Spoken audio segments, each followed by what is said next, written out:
আপনার ছেলে মেয়ে কয়টা?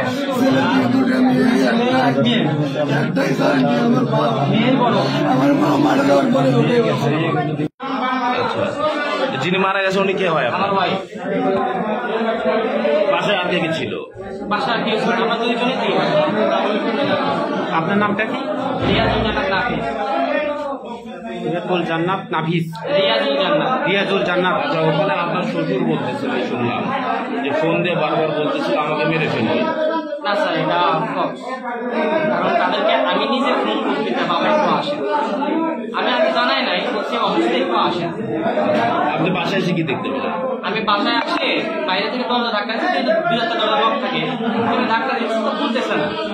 আমি জোর করে ইয়ে করলাম, তো দেখে হ্যাঁ করা থাকে এরকম নিচে খুলে গেছে, দিক খুলে গেছে, মানে খোলাই ছিল।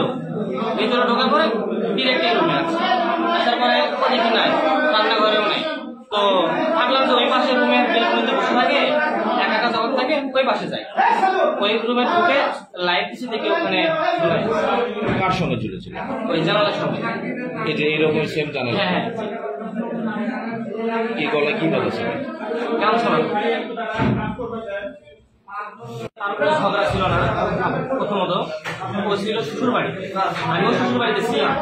তো আমি ওইখান থেকে শনিবার দিনে রাতের বেলা আমি অফিসে গেছি ডিউটির জন্য, নাইট ছিল। ডিউটি করে আমার ওখানে যাওয়ার কথা ছিল, বাট আমাকে কলেজ থেকে ফোন দিয়ে জানানো হয় যে আমার কিছু পেপারস লাগবে ওখানে জমা দেওয়ার জন্য। তো আমি আমার শ্বশুরকে ফোন করলাম, আরিফারে একটু বাসায় পাঠিয়ে দেন, আমি কলেজে যাবো। তো দেন ও আসলো, আসার পরে আমি বললাম যে একটু খাবার টাবার রান্না করে খাবার দাও। তো ওই সময় একটু মনে হয় রাগান্বিত ভাবছিল।